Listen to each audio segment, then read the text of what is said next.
Hebrews, Hebrews, Hebrews. This is Prophets of Awakening.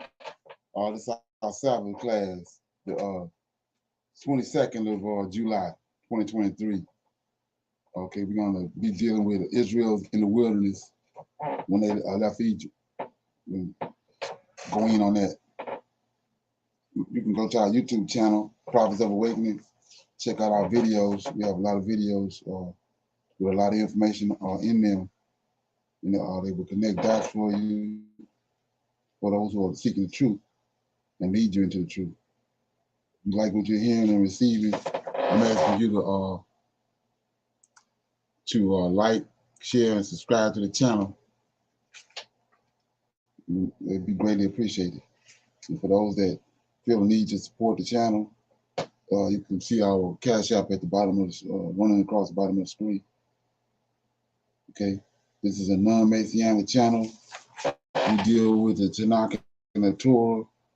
Tanakh being the Old Testament, or the so-called Book of Remembrance, and the Torah is the first 5 books of the Old Testament, which is the law that was given to Moses by the Lord of hosts.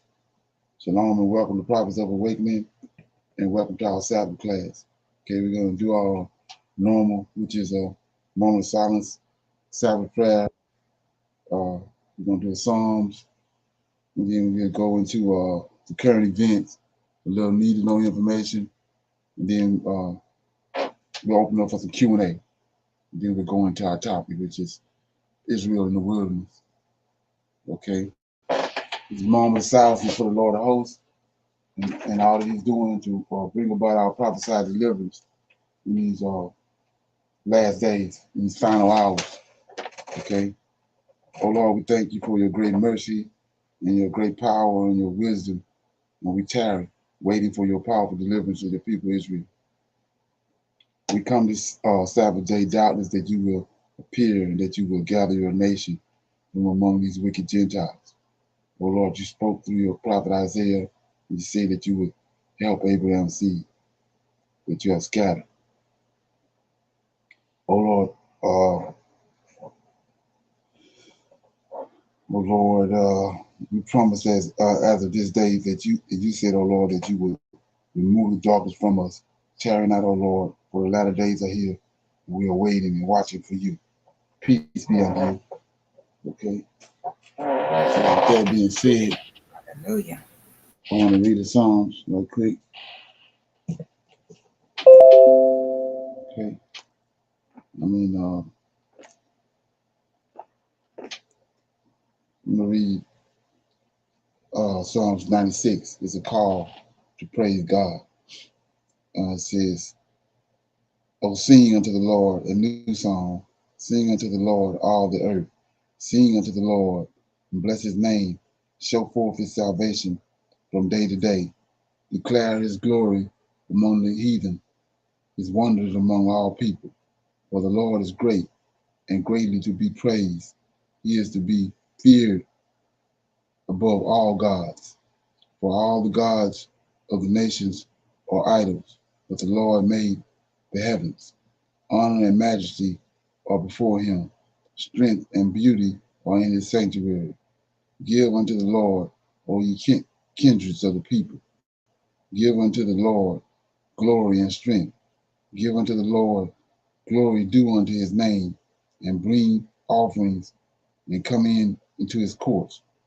O Lord, O worship the Lord in the beauty of holiness, fear before him all the earth.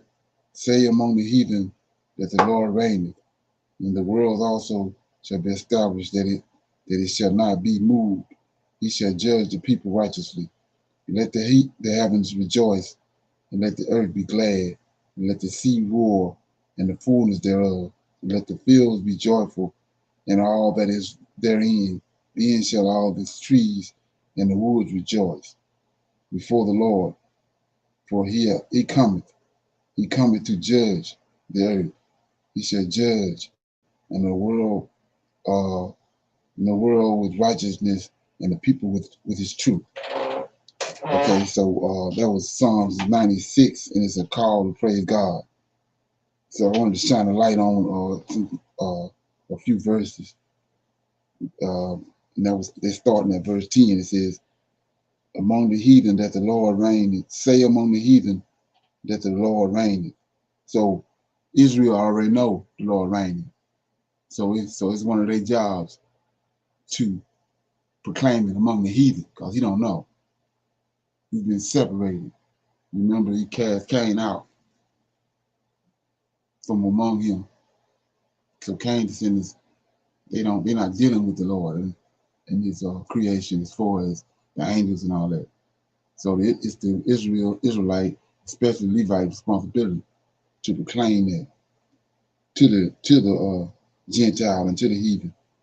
So verse 11 says, let the heavens rejoice, and let the earth be glad, and let the sea roar, and all the fullness thereof. So, like I said before, when he's talking like this, it's pertaining to rain. And so you say, what are you talking about? In the very beginning, he separated the waters above and waters below. That's the reason why the earth is the way that it is, because of the water. We know those other planets, they don't have it. So when he says, let the heavens rejoice and let the earth be glad, that's when the rain comes. That's the fulfillment of creation, because everything's waiting on it. So it says, let the earth be glad and let the sea roar and the fullness thereof. Let the fields be joyful. So what's in the fields? Flowers and all that, they need the rain. So it says, let the fields be joyful and all that therein. Then shall all the trees, see that, of the woods rejoice for the rain. Before the Lord, right? For he cometh to judge the earth. And he shall judge the world with righteousness and the people with truth. So, like we was talking about last night on Clubhouse, verse 13, it's going over a lot of people's head. Let the Lord, before the Lord, right? For he cometh, for what he coming for? For he cometh to judge. There it is. It's the Lord of hosts. That's a job. So he cometh to judge the earth, right? He shall judge the world with righteousness and the people with truth. So let's look at our dilemma with what has happened to our culture and our holy scriptures. Before they got hold to them, they was righteous, but now it's full of lies. So this is a job right here. It ain't mine. There ain't nobody else on the line. Ain't nobody in the world job. It's his job. 13. Before the Lord, right? For he cometh to judge the earth, right? And not only to judge it, he shall judge the world with righteousness and the people with truth. So this is his job. Bring forth the truth. Bring the truth back. Not mine and nobody else. We servants. Okay? We coming.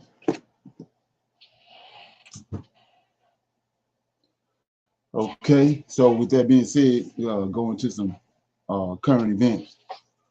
Okay. Like I said, this thing is picking up pace. You'll be out of here before you know it.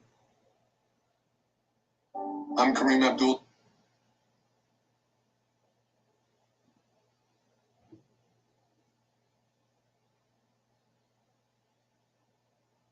Currency.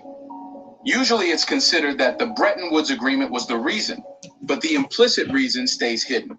It was Saudi Arabia and the oil exporting countries, which made the US dollar the most valuable and reserve currency, which is called the petrodollar. Simply, all oil purchases have to be done in dollars, so countries need to have vast amounts of dollars. But what if we say this has changed?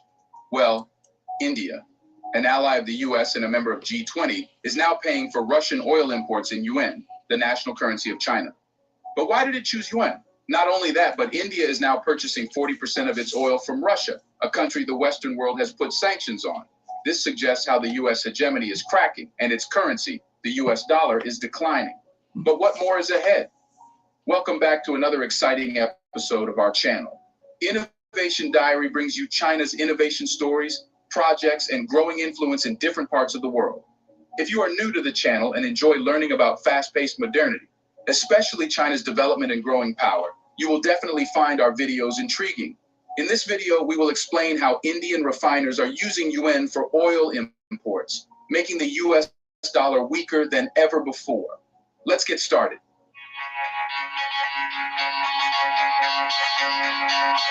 First, we want you to understand the details, which will make it easier to understand what's happening right now. Earlier, which means before 1970, countries used to print money as much as they had gold in their reserves. Hence, prices of goods used to be stable because the prices of gold were stable. However, after 1970, the US became the first country to break this collectively recognized rule.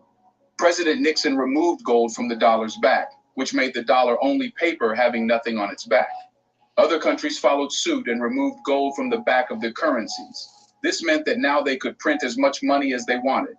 And this opened doors for inflation, which happens when there is more money than the number of products available, increasing the prices.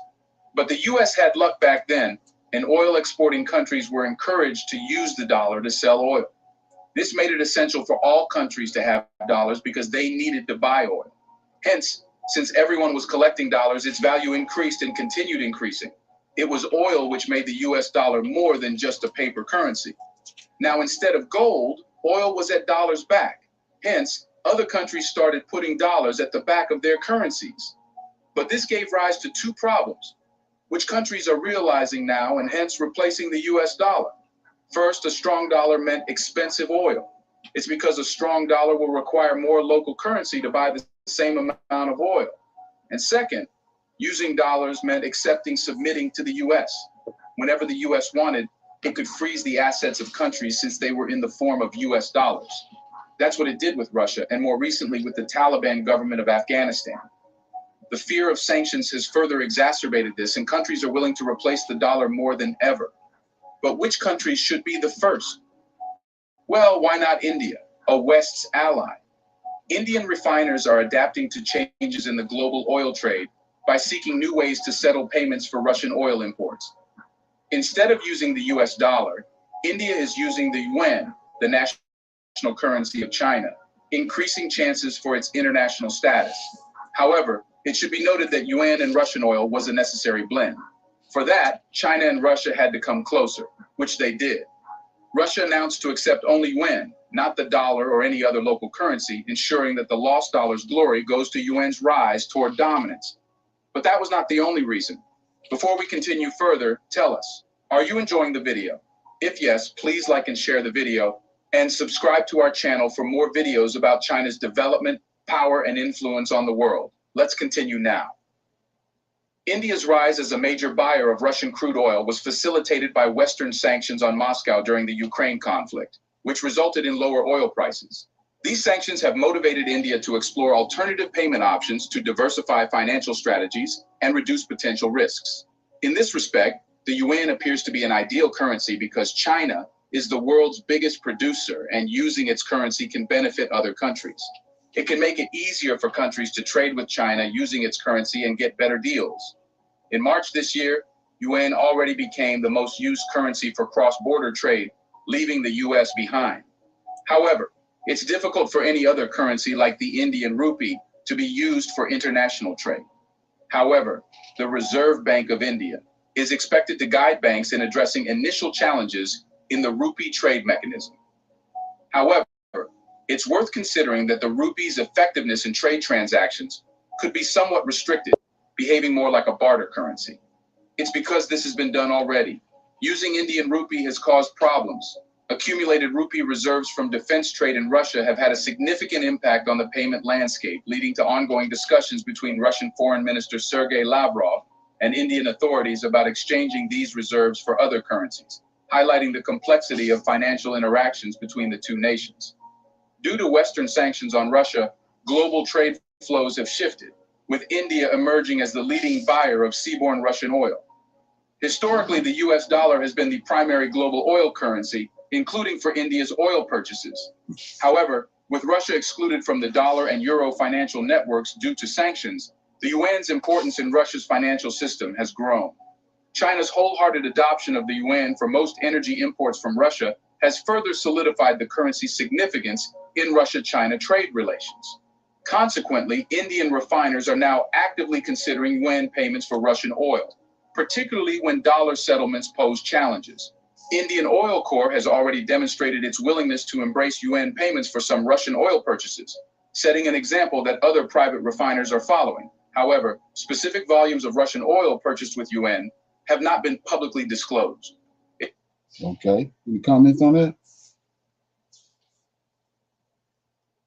Shalom. I just have a question. Is that the reason why inflation is the way it is? Because we know that gold and silver, right, always holds its value. So since then, right, when the dollar stopped being backed by gold, right, now it's not, backed by anything. It's pretty much holding its own weight. So we keep seeing inflation just skyrocket. That's the reason why they tell us to, purchase gold and other metals, is because it holds its value, and Right. it's a smart way to fight, a smart way to fight inflation. Right. Right. Exactly. But the trick to it and understanding it is, like I was saying before, it's people that that's it's been passed down. They what they do in the run of a day has nothing to do with what we've been doing in the run of a day. So they've been dealing with uh, these numbers, figures and numbers and all this for thousands of years. And they know just what by now they know just how to make a country or break a country or how to keep a country poor and all that. They know how to do all that. They the ones that's manipulating all that. And so that's who the Lord, when you understand the God of Israel and the Most High in heaven and all that, that's who he's talking to. That's what he has to come and rid the earth for, because they're not gonna stop. They continuously and then where the problem come in at, they got the Most High people caught up in it, which is like I said, these illuminized bankers. They manipulating it, like just like and the trick to it, when you understand who the Lord of hosts is and how he's being disrespected, they thinking that they didn't, because of the understanding and and the information and knowledge they didn't got and been passed down to them over the years and centuries, that they above the Most High. And so that's where he come in at. They being Right. set up and tricked off. Like with the what if you understand the gold and the importance of gold to your currency, why would you take the gold Go off? right. So that's like I said, that's the Lord of hosts setting him up. He operating above time. That's where we getting the prophets getting all their prophecies from. This is how ignorant they are. He operating Yes, sir. above time. What he done, Wow. it seemed like 30 minutes ago, but what he done in 1971 is what coming down on their ass now. Now, right. Yes, yes. They don't Because what understand that though. Right. Yes, sir. You're right. Because I was thinking about that. Like what we know now, they have been knowing this, right? Yeah, right, Because they are not new to this game that they play, right? It yeah, just right, it goes down from generation to generation, right? right, right, So I know for me, learning that gold and silver, it holds their value, under a collapsing currency, right? I'm learning right, this stuff, right? So right. this is something they have uh, been knowing, Been doing right, been doing, and gonna continue to do. You know what I'm saying? So right, now we're hearing the saying, "Buy gold." right, Buy gold. You hear that all over the place. If you go on YouTube a lot, you'll see those ads that's coming up where they selling gold, the commercials on TV, and all of this stuff, right? right, Um, so, like I said, this is a game that they have been playing to. Now, everything that they have done in the past is really we're in a pickle right now in this currency, and everybody talking about dishing that dollar to. I mean, oh wow, yeah. Just thinking Right. about that. Yes, sir. Yeah. So like I said, you go to the four. That's why it's important. You know, when you go in on the four, it's only four beasts that's gonna come on earth. And so when you go in and break that down, those three of them, you know, one, the first three fail. So you can single out the fourth beast, which is Rome, is Edom. So why is the four beasts that lasted so long? Most High came and told Israel and Moses and all of them, what nation is it like unto you that got my laws and my statutes and my ordinances? So he gave that to them. Esau was raised by Abraham too. So what he did was he took those ordinances and all that the Most High gave him and perverted them. That's how he ride. That's why, like I said, usury. All these bankers we be talking about, what we listening, what we see them doing, these are bankers, which are Edomite bankers, and they use the Most High's laws, statutes, and precepts in a wicked way to their advantage. That's and causing certain people to have wealth and certain people not to have wealth. Right, right. Hmm. And that's where the Okay. trick coming in. Nobody really dealing with that. So that's who we talking to. Like I was saying before, that's the reason Africa is not respected, because you got men, like I was saying last night, they got a whole city block.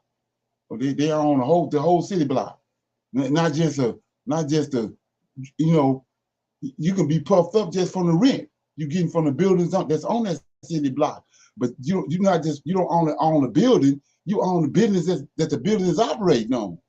You got money coming from everywhere, so you ain't trying to hear what no damn black man saying, no African saying.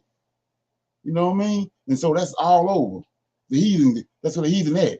Esau so he had to set the heathen up to live like that, and he's living way more lavish than that. But he had to set the heathen up first to make a foundation where he getting all the money, and then it's operating off of the Most High principles, and that's why he pissed.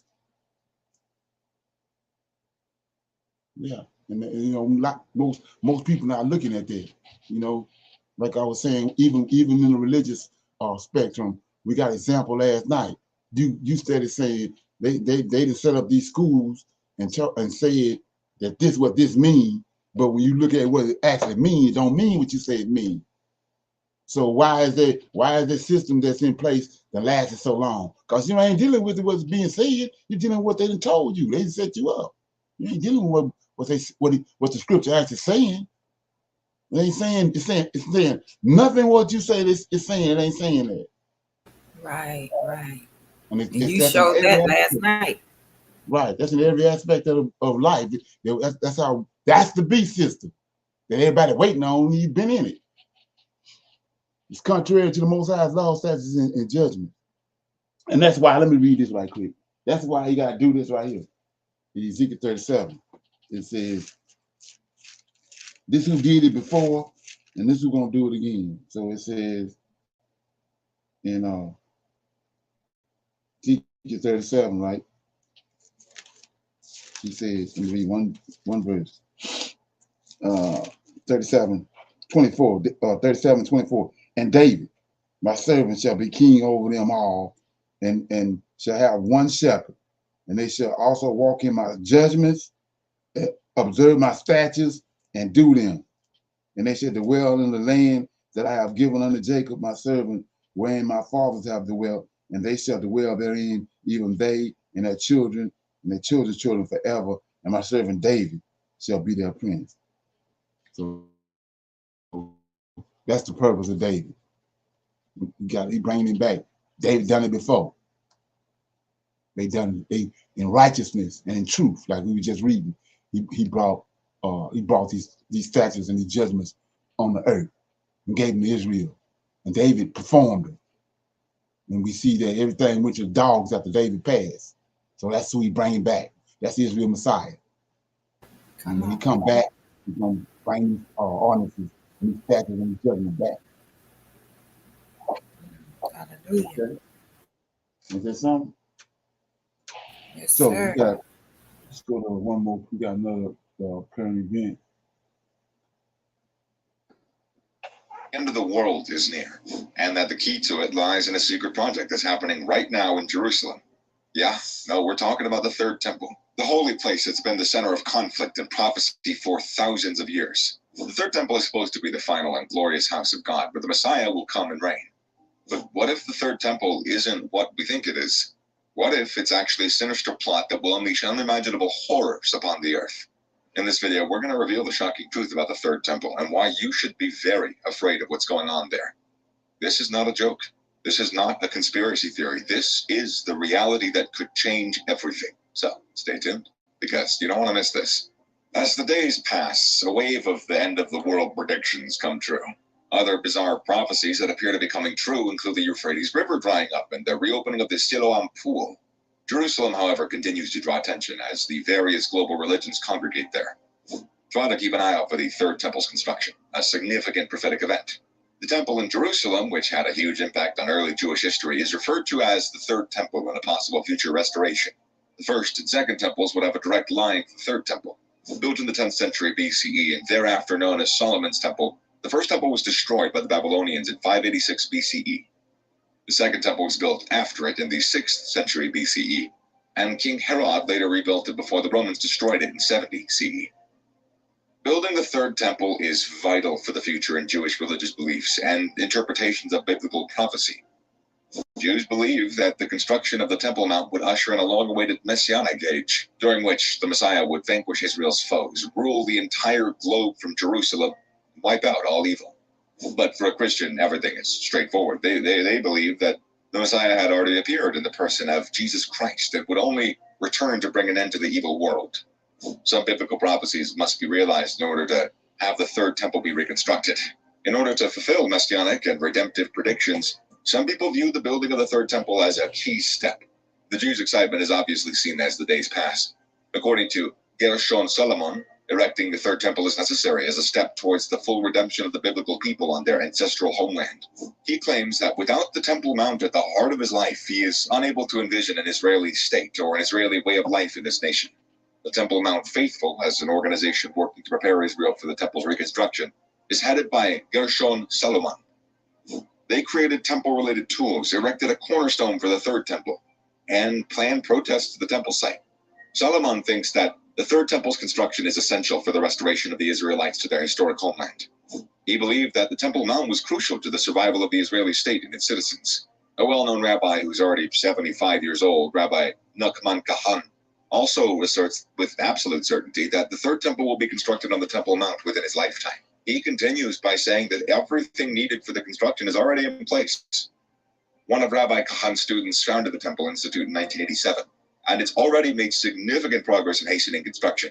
It's assembled temple equipment and implements including the golden menorah, the showbread table, and the incense altar. It's also prepared men who will serve in the temple. The golden menorah, crafted of 95 pounds of pure gold and valued at more than $2 million, is currently on display in Jerusalem facing the Western Wall Plaza. Because of its usefulness, it's historically been difficult to convert this valuable instrument.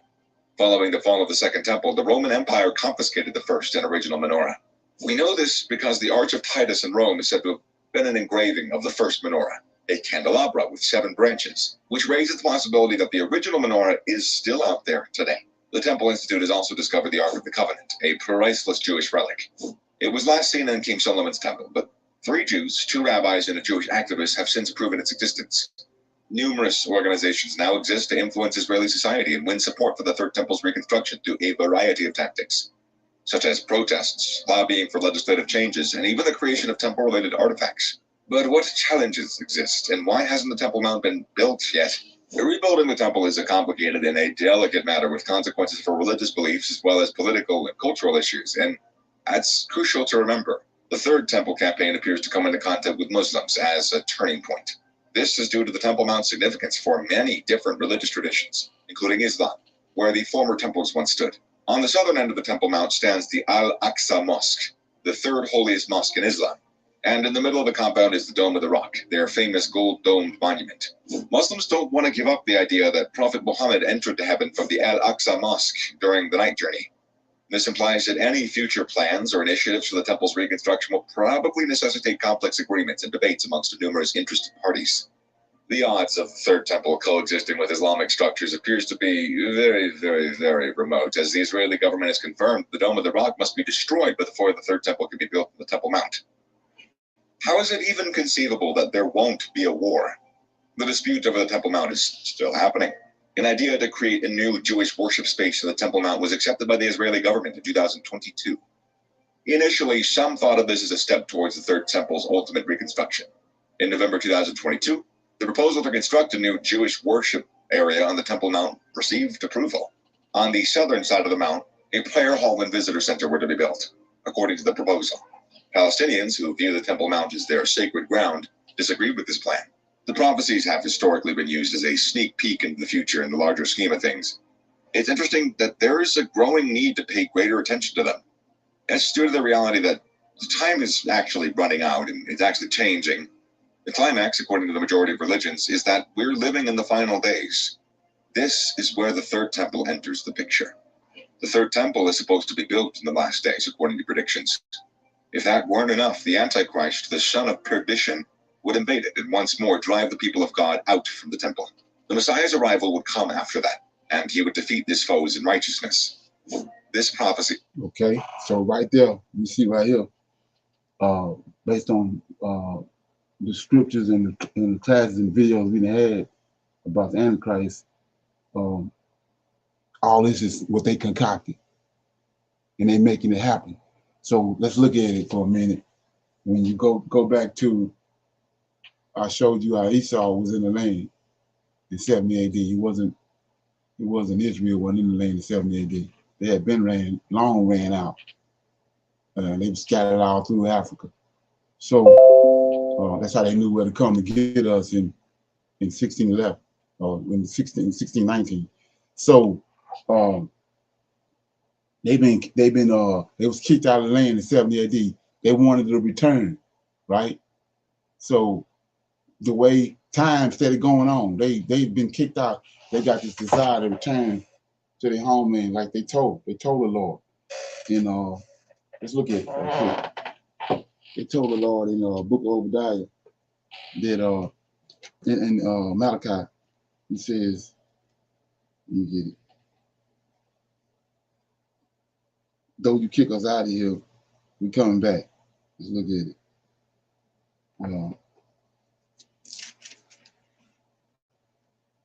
Chapter 1 of Malachi. Okay, the new Bible, I'm trying to see these pages. Okay, it says, Malachi says, the burden of the word of the Lord to Israel by Malachi. I have loved you, said the Lord, yet ye say, wherein have you loved us? Was not Esau? You got to ask yourself, what Esau got to do with this? Where he coming in at? But was not Esau Jacob's brother, said the Lord, yet I loved Jacob. I hated Esau, and I laid his mountain and his heritage to waste for the dragons of the wilderness. Wherein Edom said, we are impoverished, but we will return and build the desolate places. It ain't but one desolate place, it's Jerusalem. We will build the desolate places. Thus says the Lord of hosts. They shall build, but I will throw down, and they shall call on the border of wickedness, and the people against whom the Lord hath indignation forever. And then he says, verse 5, tell you where it's at. And your eyes shall see, and ye shall say, the Lord shall be magnified from the borders of Israel. So I let you know the verses 1 through 4 talking about Israel, the land of Israel. So when he judges these people for what they done, he's gonna be magnified from the borders of Israel. That's where he's gonna get his redemption from. And that's where they at. So my point is this: they was kicked out of the land in 70 AD, and they caused wars, conflict, and chaos and disaster in order behind the scenes. And then it came to light when all of a sudden out of nowhere they came up with this Balfour Agreement. That they had been causing all these conflicts to get back into the land of Israel. And in 1948, behind the scenes, these wars, they was able to come back into the land. So guess what? And like I said, I don't talk about this too much unless it comes up. But so we just saw the video where they objective is to rebuild the temple, right? But they can't rebuild the temple because of the Islam. It's so many people. It's just as many Muslims in Islam in the Islam religion as it is in Christianity and all that. Both of them they concocted, but you know it's gonna cause total chaos for them to build that temple. So guess what? They the bankers. So they causing wars. All the stuff you see now, they causing wars and trickeration and all that to get it back around to that mosque got to go. You know, so they know where all the trouble places at on earth. They know how violent these people is in Ukraine. So they had that set up for the time like this. They came in and they kicked that off with Ukraine. And that's why it was a simple act that, you know, Putin went in, got it, knocked them off and went out, but they dragging it on because it's something else they want. When it's all said and done, that Allah Samad gonna be gone. Keep your eyes on that. Like I said, he's behind the scenes causing all this conflict for a reason. The objective is these prophecies that they didn't set. They ain't the Most High prophecy. They didn't set them up. So that mouse gotta go. And they using they influence in the world, they money and all that to bring it about. And it's chaos. Anytime they get involved in something, it's total chaos in order to get to their objective. And that's what we witnessing. Right. And everybody else, but they got all these moving parts with all these people paying attention to all the wrong shit because they don't understand that these people ain't the real Israelites. They believe that they're the real Israelites. So they're gonna never figure that it's them behind the scenes that's doing all this, but it's them. Like I said, they brought Hitler on the scene. Hitler is a Edomite. They brought him on the scene, caused all the chaos in Europe to get to the land of Israel. Something nobody paying no attention to. They causing all this chaos over here to get over here. And they at it again. Like I said, when it's all said and done, it's gonna be a chaos right there in Jerusalem, and that mosque gonna get showdown. That's what their objective is. There's nothing else more important right now that's going on. That they need that mosque and all that to be freed up, so they can try to build this satanic temple that don't have shit to do with the Most High. That's what's going on. So anyway, any comments?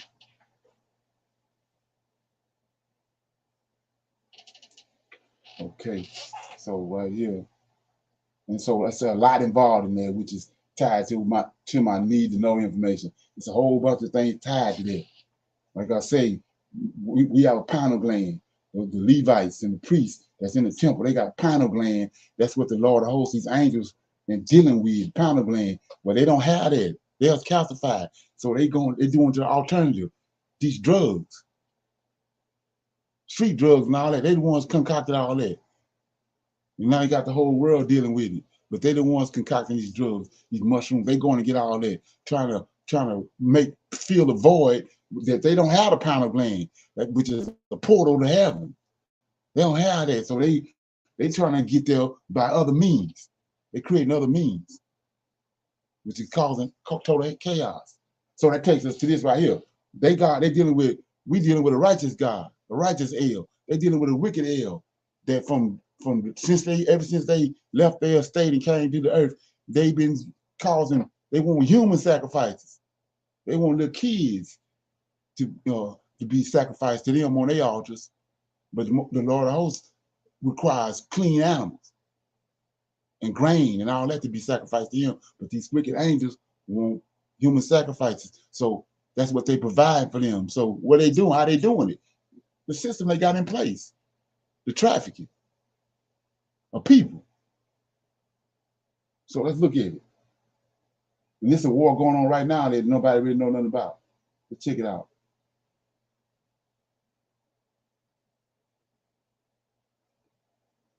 Crazy, especially these last few years, but this is some next level evil darkness right here. First time I really came over here, I had a whole bunch of weird paranoid suspicions about what the hell was going on because there was a lot of stuff I couldn't understand. You're 7 years old and someone is stroking you. It feels good. Our future is our children. Now, the first step in eradicating this crime is awareness. The latest buzz in Tinseltown is all about Mel Gibson's explosive revelations in the film Sound of Freedom. Brace yourselves as Mel pulls back the curtain on the dark underbelly of Hollywood's elite, exposing their alleged involvement in the scandalous world of illicit human trade. And guess who's caught right in the middle of it? None other than the iconic Oprah Winfrey herself. So what exactly did Mel say? Our future is our children. Now, the first step in eradicating this crime is awareness. In the glitzy world of Hollywood, where controversies and scandals are the talk of the town, it's surprising how one particular movie has managed to fly under the radar. Sound of Freedom, directed by Alejandro Gomez Monteverde, delves deep into the dark underbelly of illegal human trade, revealing the shocking methods employed by the elite to lure innocent victims into their sinister rings. But what's even more intriguing is the lack of buzz, press coverage, and endorsements surrounding this important film. Why is a film starring a big actor, an established director, and being promoted by Mel Gibson is not being shown in cinemas? It seems the message of the movie has ruffled some powerful feathers. Why, you ask? Well, in the movie, former action star Mel Gibson takes the lead role in Sound of Freedom, portraying the true story of ex-government agent Tim Ballard, who leaves the government to establish Operation Underground Railroad, dedicated to rescuing children from the clutches of illegal human trade rings.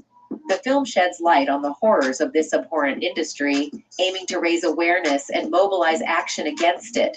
However, despite the urgency of the topic, major streaming platforms like Amazon, Netflix, and Hulu shockingly rejected the movie, refusing to give it a platform for worldwide exposure. It's a puzzling move, considering these platforms are often at the forefront of promoting socially conscious content. Could it be that the film's explosive revelations hit a little too close to home for some? Adding fuel to the fire, celebrity voices that are typically quick to endorse woke causes have remained eerily silent about Sound of Freedom. It's as if the Hollywood elite have collectively turned a blind eye to a film that exposes their own industry's dirty secrets. The lack of support from these influential figures raises questions about their true commitment to social justice and human rights. But the intrigue doesn't end there. Sound of Freedom was initially in the hands of Disney, which acquired the rights after its merger with 21st Century Fox in 2019. However, the House of Mouse mysteriously shelved the project, leaving many to wonder why. Whispers in the industry suggest a more sinister motive behind the rejection and lack of promotion for Sound of Freedom.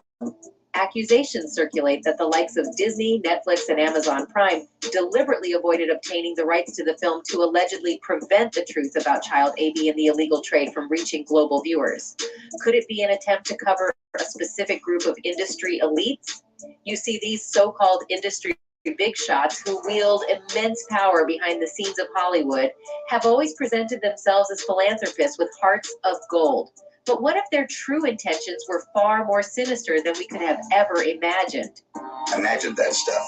That couldn't be the reason for why so-and-so was acting like couldn't. And then you find out later on the track that you are exactly on track. One such group of elites is the Good Club. This is the creme de la creme of global elites. According to The Guardian, this exclusive group of billionaire philanthropists holds top secret meetings right in the heart of New York City. Names like Bill Gates, George Soros, Warren Buffett, Oprah Winfrey, David Rockefeller, and Ted Turner often grace the guest list. But okay, have anybody heard anything about this? Yes, sir. I saw the reviews on that, but I have not watched it yet. And I think that with this movie, right? They always put themselves in this movie, but actually I think it has more to do with us, right? And they have good reviews and bad reviews on this movie, and we know why. It's releasing a lot of information They have a lot of organizations that is underground when it comes to trafficking, but it is mainly us. It's us that they are seeking. It's our body parts that they are wanting, right? So they're saying it's based on a true story, but it has nothing to do with them. I think they altered the information a little bit, and they were saying that the funding of this movie was backed by a Mexican organization. I hadn't really done research on that yet, but I'm gonna find that out because it always leads to something else. But I do want to see the movie. Yes. Right. So you have to go back to what I was saying earlier about and we're gonna get into it more, but when you start saying God, and I show how it's lowercase God, so that God is for L's, which is what these angels are, and so they got L on the end of their name, which mighty ones. So we know that when Enoch tells us the story of how they came down and crossed over and started sleeping with women and all that. Well, these L's from a time immemorial until the day that these people, these wicked ass people dealing with, require human sacrifices. That's why you have human sacrifices in all through Hollywood. They use Hollywood as a lure to get you you know to get the sacrifice. They want the sacrifice because they're not going to get the blessings and the money and the wealth without sacrificing to the God that they're dealing with. So when you understand that, you go to the Most High. I keep saying over and over again, the animals, the sheep, the oxen and the goat. We see that the Israelite male is connected to them. They need those animals to sacrifice to the Lord of hosts. Well, these people need children. I don't give a damn what nationality they is. They need children, abundance of children, to make their sacrifices according to what it is that they want. So when you say, what are you talking about? Look how many people, look how many animals, clean animals and goats and rams that Solomon sacrificed at the temple on the dedication of the temple. So they doing the same thing, but they connected because of who they are by these children. They connected at the hip with children. They need children to sacrifice.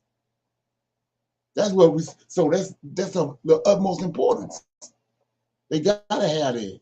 They gotta have these children. So the whole system, like I said, the beast system, which has been in place, we at the end of it. They've been used. They got it's overcovering all that.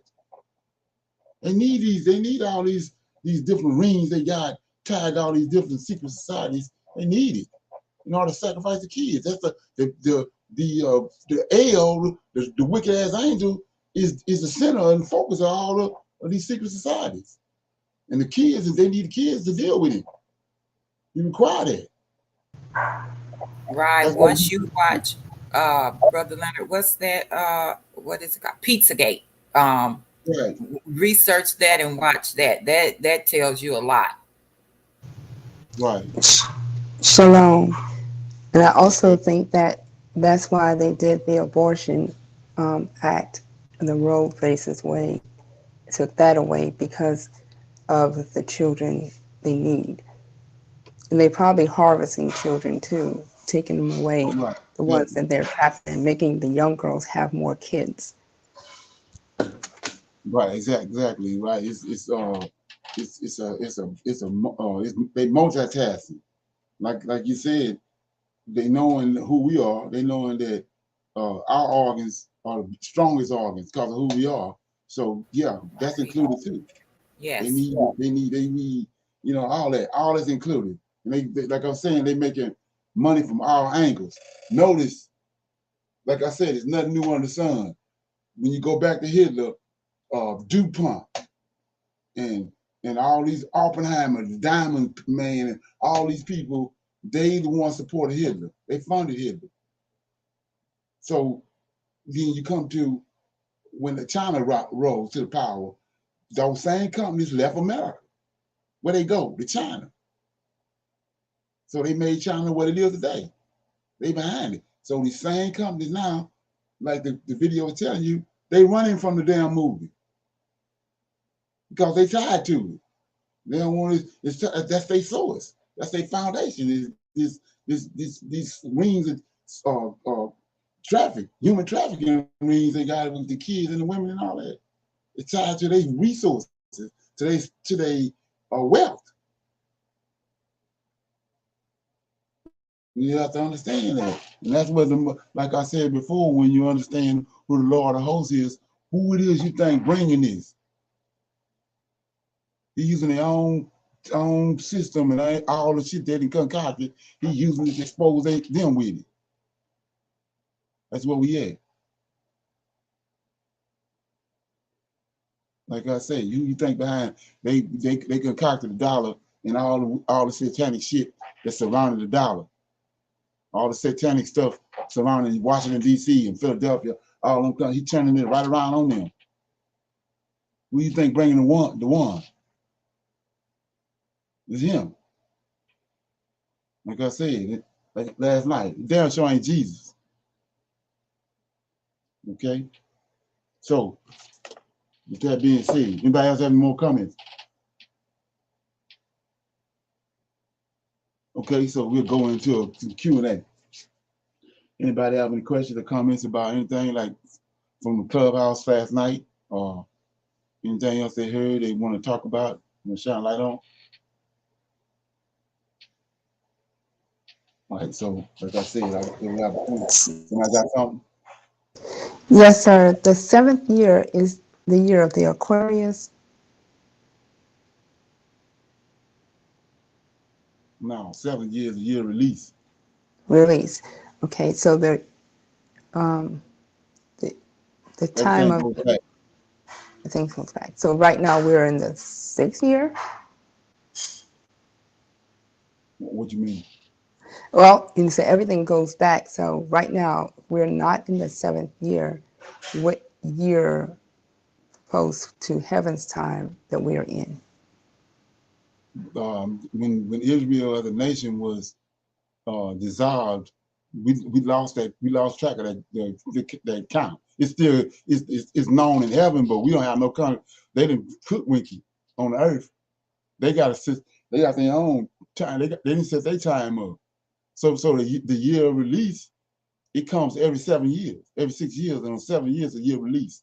And when I was talking earlier about laws, statutes, and judgments, righteous laws that came down from heaven by these angels, that year release means that debts credit.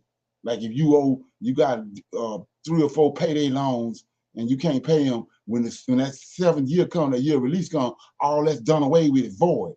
You start back over again, but that's not how they operate. That's how they cornered all the money to themselves. So if you got if you got some stuff you borrowed from your neighbor and you never return it to them, when that year of release comes, and then you got to take it back.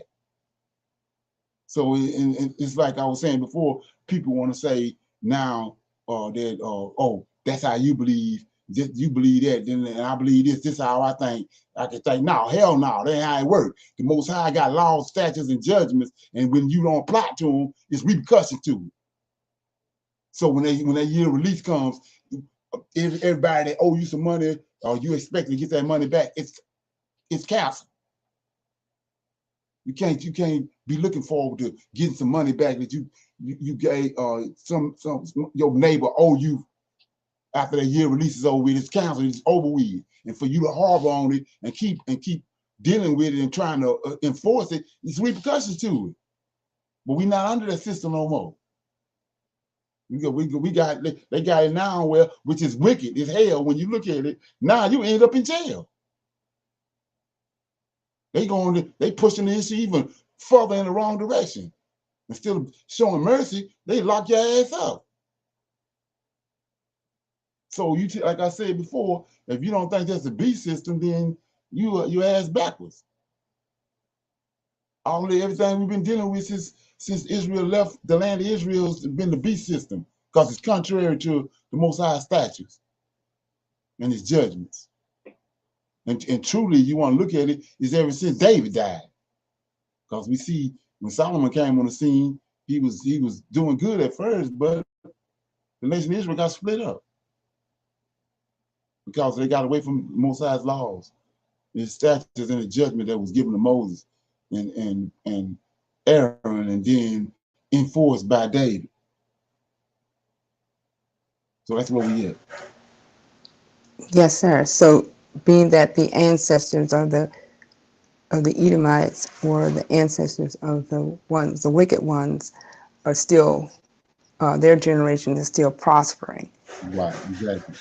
Off of Most High contrary. They operating off of twisted understanding of the Most High's knowledge. All this happened when Israel was lost their rulership. When they was cast out of the land, Esau came in, and then they converted, perverted the Most High's statutes and his laws and his judgments. They did away with a bunch of his judgments. That when, like he said, when you do them, everything go good. But when you ain't doing them, it's problems. Like I said, if you come across you see a rat in your storage building, or in your house, or in your garage, and you don't do nothing with him, every time you go in there, you see him, you don't do nothing with him, what you think gonna happen? 4 or 5 years later, you're gonna have a truckload of rats. Yes, So sir. if you get rid of him when you first see him, you ain't gonna see no more. So, like I said, look at all the issues that's crept up on us with the LGBT and all that. You didn't do nothing to it. It multiplied to the point where it's at now. We got an infestation that's corrupting the country. Yes, sir. So, I'm sorry. Now, do we also, with that happening, do we deal with the fallen angels of the spirits, the evil spirits that can still inhabit a body, that can still go in and do like if someone drinks a whole lot, spirits are liquor. So they open themselves up to spirits around us coming in and taking over at a time and leaving other spirits in a person. Right. So it goes back to the order that the Most High have in place, that's why it's so important. So it's the knowledge. What's been taken from us is the knowledge and understanding that. So they can't operate and do the things they do. Say, for instance, you're a righteous man. The Most High provides the wine into Israel for that. When they having the celebrations, when they're talking about being in a great congregation, that's what the Most High providing the wine, the increase of the grapes for that. But it's having the right knowledge. You get intoxicated, but you don't know that you open up a window for demonic spirits or whatever. It's a big ass difference in knowing how that operate and not knowing. You sitting there not knowing that the spirits entering in and out of you, manipulating you. If you don't know that, if you're not aware of them or understand that the construct of that, then you throw. But you got to mean that you got people that understand that ain't happen. They're not gonna be manipulated like that. That's how they work. Like I said before, the only way they can operate is out of ignorance. That's why the whole world is in darkness. And that's why wickedness is reigning, because the whole world is ignorant to all that. It's been that understanding been taken out. Yes, sir. So that's what I think that is going on with most of the people that are inbound in having that spirit within them.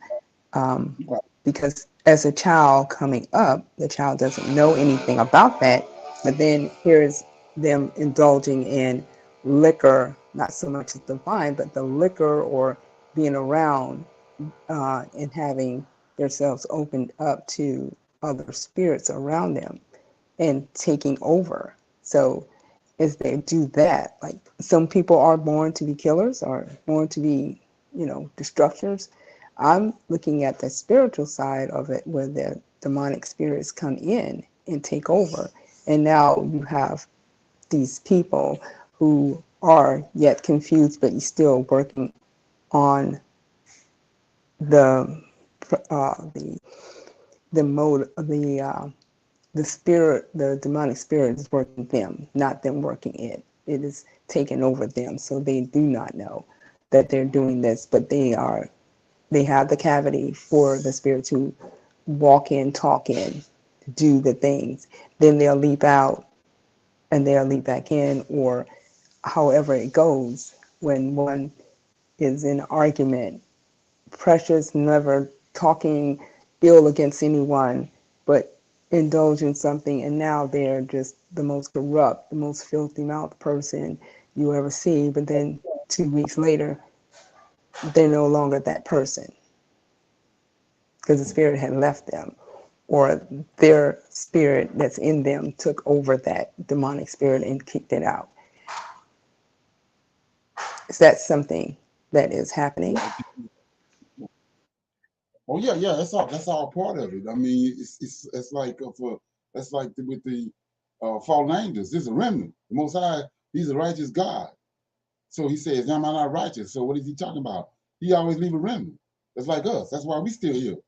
Based on everything that happened to us, it shouldn't be no more Israelites. But He always leave a remnant. So not only is these, when you understand what a wicked spirit is, it's an angel slept with a woman, had a giant. That giant died. That's a wicked spirit. But you also got remnant of fallen angels. So my point is this: if how did these what caused these 200 angels to come down? They started the women. It says it tells you that they long hair withdraw them. That's supposedly supposed to be the purpose of head covering now. That you men was ordained, women was ordained not to, because they invisible. They can show themselves or they can be there and don't show themselves. So this tells you you never know who you entertaining, because the angels could be there, spirits could be there. So my point is this: if just the women had back then draw the 200 angels down and all the hell that's been broke loose on the earth now, what you think these fallen angels doing now with what these women wearing now? If just back then all they had on is they were drawing with just their hair. Yeah, they gone crazy now with the women wearing now. Huh? Yes, sir. Imagine that. And like I said, that's the origins of makeup and all this, but these angels introduced to the women to get them to pretty much flaunt themselves in front of them, told them what to wear, what to do. Like he said, he showed them how to mix a potion up that have an abortion. Because when they get pregnant, it mess up their figure. They didn't want their figure messed up. So they showed them how to start having abortions. So that's the origins of all that. So like I Yes, said, sir. if it was just their hair, if it was just the hair back then, what in the hell are these angels doing now? What's going on? Okay? Yeah. So, Thank you. okay. Anybody else have any comments?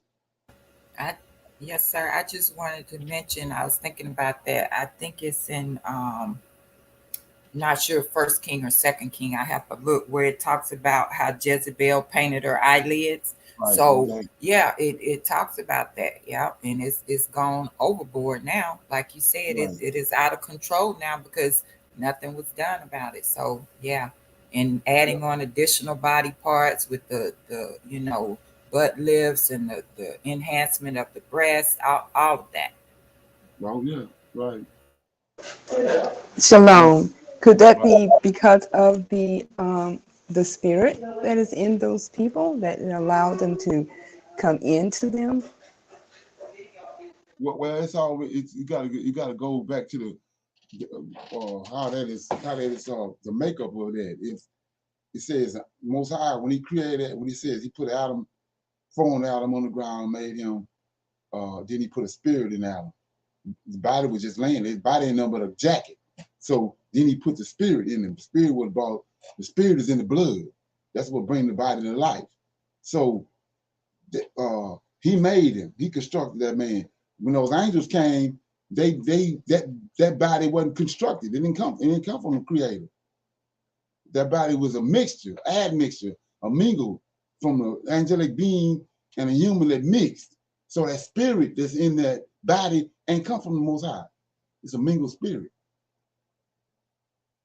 So what I'm seeing you doing is you mixing up the two spirits. It's a wicked ass spirit. So when that, like I said, that spirit that was put in the people that came from the creator, when that body serves its purpose, which is the lifetime of that person, it ascends, because that's where it came from.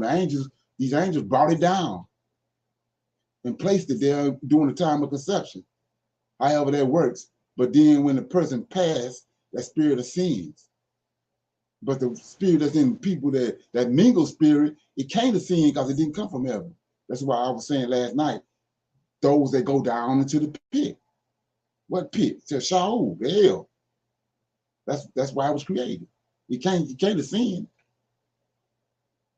So that's you got different spirits. Yes, sir. Right. Shalom. Like was mentioned last night about Solomon when he questioned the demons. Correct? Yeah. You gotta. You ever heard of they got a book of Solomon, Chronicles of Solomon. You ever heard of that? Yes, sir. Okay, so that's Kabbalahism. That's what that is. Kabbalahism. That's witchcraft. Like we saying when you say about when you see the Pharaoh and even Nebuchadnezzar, all them men, Cyrus, they got sorcerers, John D and even Sir Francis Bacon, all them people with secret societies. That's what they're dealing with, witchcraft. And so that's like she mentioned with Jezebel. Why is Jezebel putting on makeup and fixing herself all up? Because she off into a cult. She finna go summon one of these demons. And so what they require, they not already told you what they want. They want you got to get fixed up and told you what to do, how to dress, then appeal to you. So she's gonna fix herself up, appeal to them before she go and summon it. That's how that works. So all that's Kabbalism, witchcraft, paganism, and they took it and put Solomon's name on it. Okay. Okay. Okay. I'm gonna end it in a few seconds Right. here. So So you really so go how? you look into it when you really go read that. Yes, sir. It's the Book of Solomon. Let me see if I right here. I got it right here. But it's so when you go look at it, you're gonna see that that's witchcraft. That's what Manny P. Hall and the guy that these so-called these Confederate generals and all that's witchcraft. George Washington, Ben Franklin, all them dealing with, that's what that is. At Stonehenge. So why are you looking that up? Yeah, that's witchcraft. Yes, sir. So there is no demon of blindness or spirit of deafness or spirit of cause you to have ulcers or liver or anything that contains to the body. No, that's what I was saying earlier when he came and he said he formed Adam, right? Being deformed. He formed Adam. There ain't no defects on Adam. There's no defects on Adam. Where the defects came in was when I keep going to the verses over in when David took Zion and it was Canaanites, Jebusites, and all these different people there that came from the fallen angels. They had mixed. That's where the defects came in.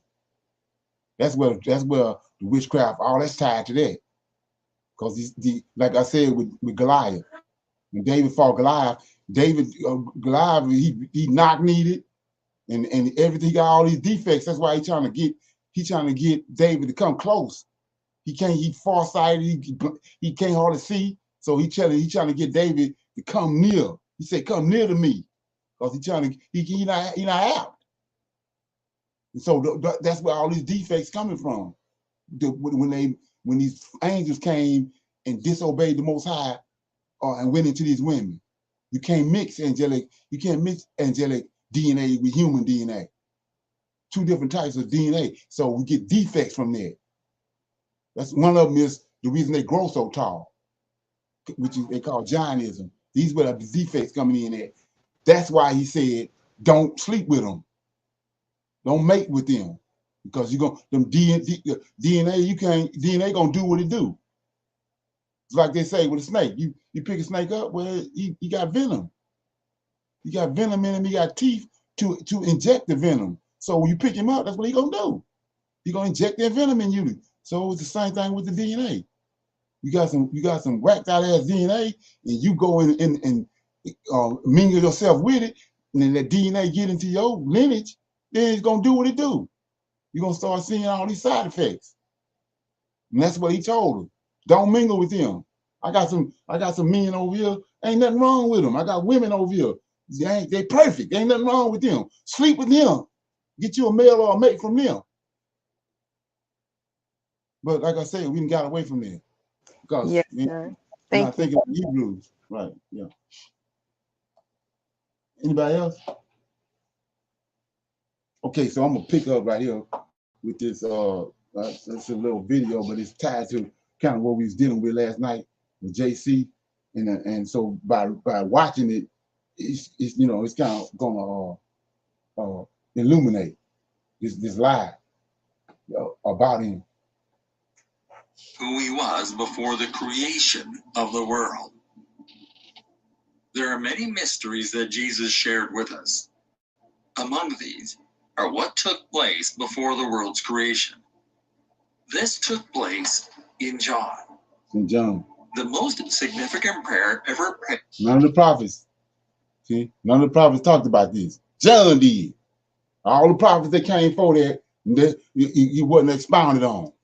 But when John came, John tell you everything, all this shit that happened way before the beginning.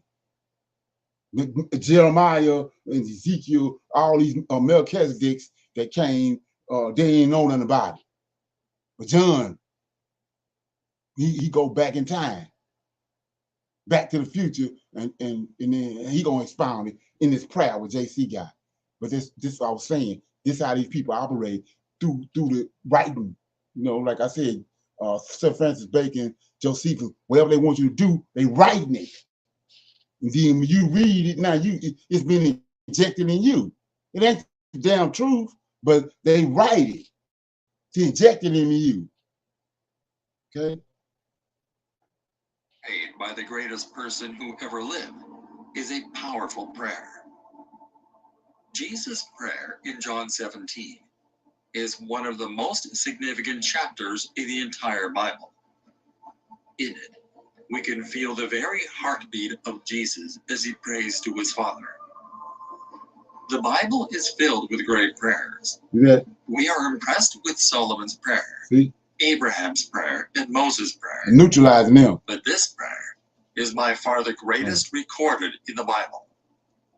They don't want you to deal with the glory and majesty Abraham he shared prayer with God the Father before the world existed. John chapter 17, verses 1 through 5. Yeah, okay.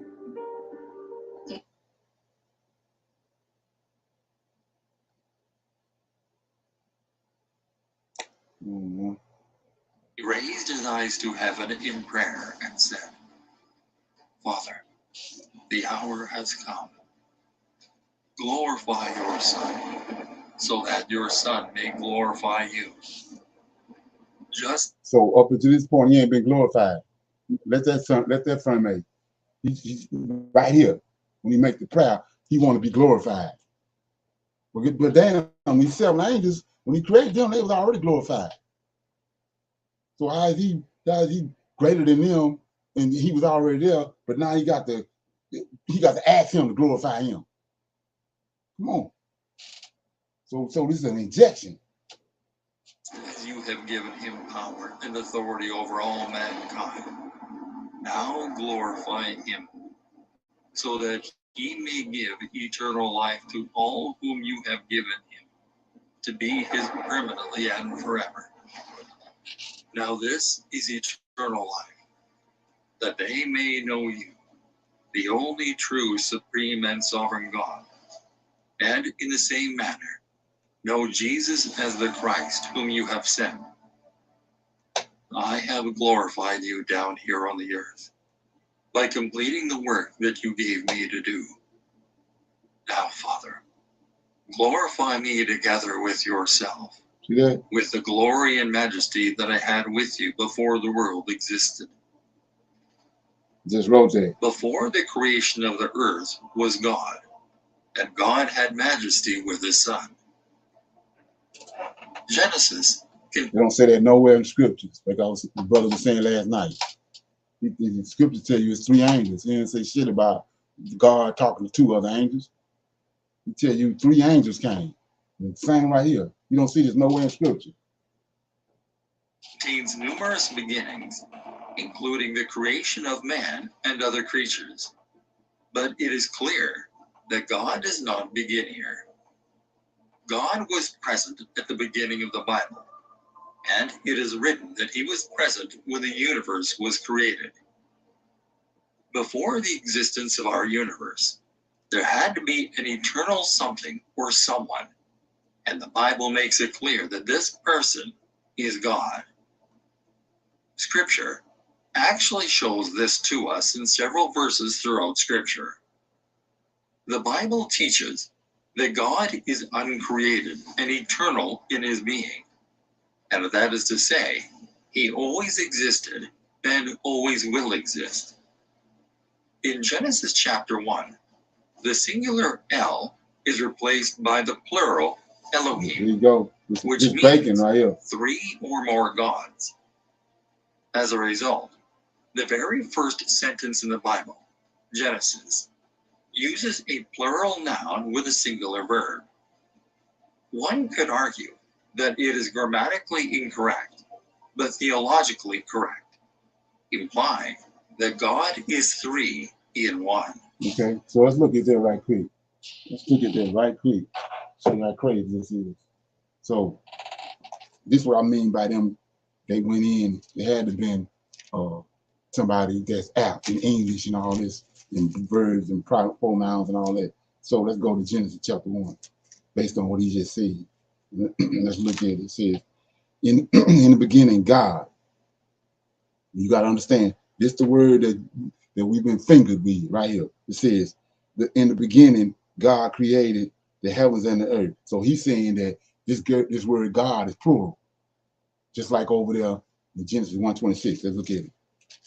1:26 says, and God said, let us make man in our image after our likeness, and let us have dominion over fish. So he's saying that God is plural, which is trying to justify the Father, the Son, and the Holy Ghost. So he's saying right here, this plural. So now let's look at it. In the beginning, God, he said that's plural. Father, the Son, and the Holy Ghost created the heavens and earth. But look at verse 2. This is, like I said, it's like mincemeat.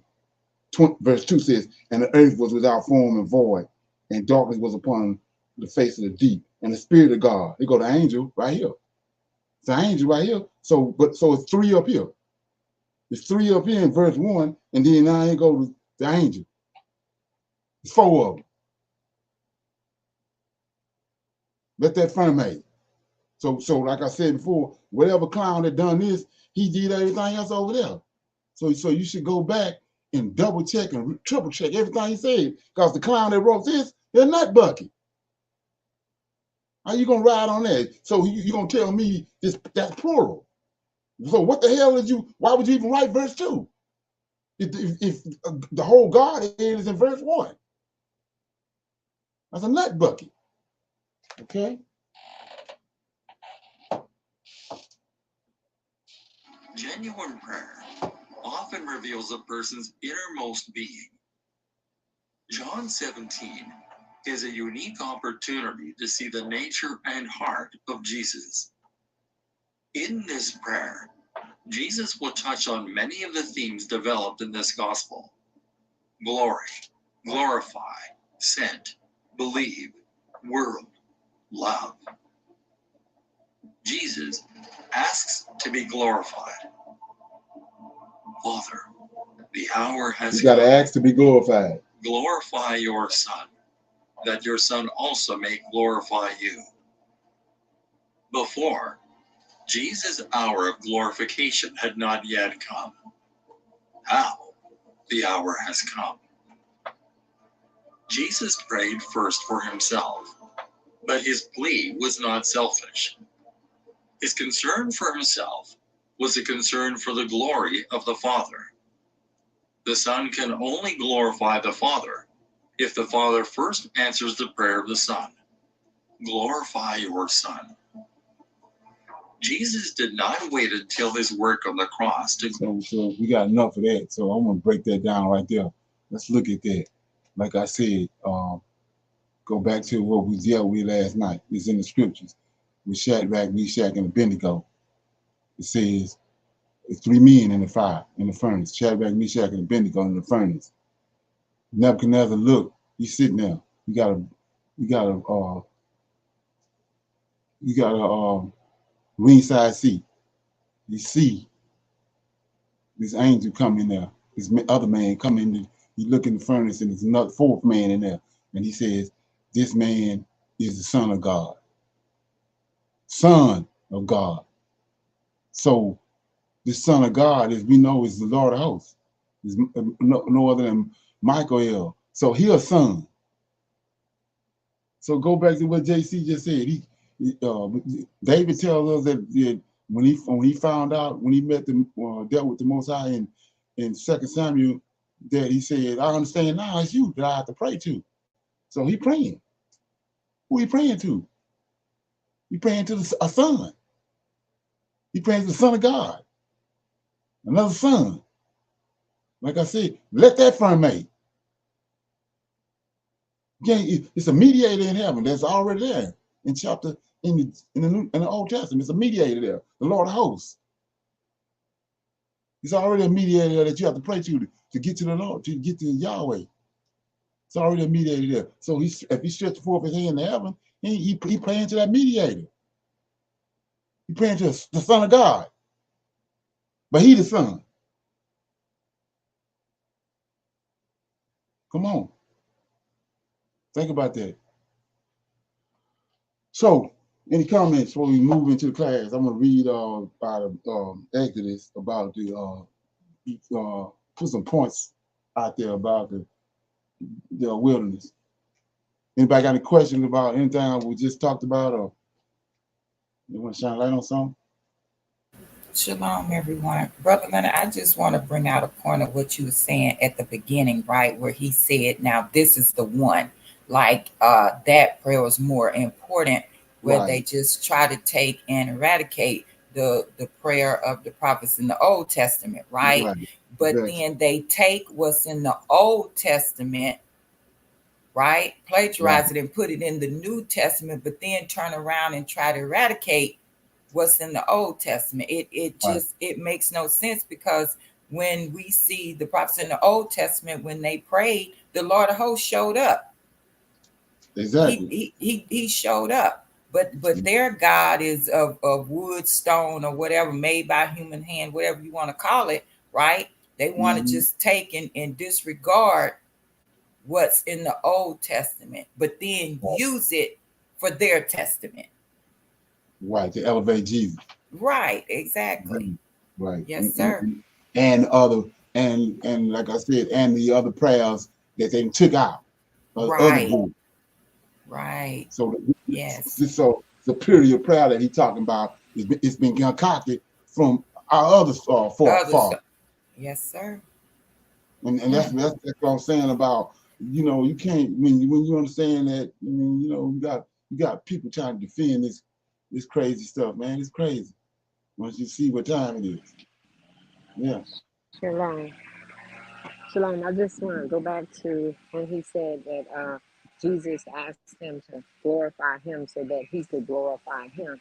That's just Right. really wicked. I mean, the Lord of hosts has a responsibility, and Right. it's been put forth. So why would He asked him to glorify him so that he could glorify. He was sent down to do a work, and he was doing his work. So when they contacted the JC have to ask for power? No, because Lord Right. of Hosts has all power that has been given to him from the Father, Yahweh. So he doesn't Right. have to ask for that. So look, once you get, you can see and you can hear, you'll see that that's just trickery because it doesn't even add up. It doesn't even sound right. Exactly. You Right. know. Okay. Everybody good? So I'm in Exodus. So I'm gonna read a few. Well, first of all, I'm gonna read before I get started with the story about the wilderness. I'm gonna shine light on something that's in Exodus chapter 9. I thought this was pretty profound. So I'm in chapter 9. I start reading. It's when the plagues started to do with the beginning of the plagues. And it says, then the Lord said unto Moses, so this is the Lord of hosts, said unto Moses, go in unto the Pharaoh and tell him, thus says the Lord God of the Hebrews. See that? Of the Hebrews, right? Let my people go, that they may serve me. If thou refuse to let them go and will hold them still, behold, the hand of the Lord is upon thy cattle, which is in the field, and upon thy horses, and upon thy asses, upon thy camel, and upon the oxen, and upon the sheep. There shall be a very grievous murrain. And the Lord said, sever between the cattle of Israel and the cattle of Egypt, and there shall nothing die of all that is in the children of Israel. And the Lord appointed a set time, saying, tomorrow the Lord shall do this thing in the land. And the Lord did that thing on the morrow, and all the cattle of Egypt died, and all the cattle of the children of Israel died not one. And the Pharaoh sent, and behold, there was not one of the cattle of the Israelites dead. And the heart of Pharaoh was hardened, and he did not let the children of Israel go. So let's keep in mind when I keep shining a light on that. It says the Most High, the Lord of hosts, got Pharaoh heart in his hand. He says the Pharaoh sent, and behold, there was not one of the cattle of the Israelites dead. So when this happened, he seen that he told them the day before that, I'm gonna kill all your cattle. So if you don't believe he capable of doing it, now he done went and sent somebody to go find out, and all of them dead. So now he says the heart of Pharaoh was hardened. See, so he should have been, his heart should have been softened. But it says his heart was hardened, and he refused to let him go. So 8, and the Lord said unto Moses and unto Aaron, take you a handful of ashes. Check it out. Take thee a handful of ashes of the furnace, and let Moses sprinkle it toward the heavens.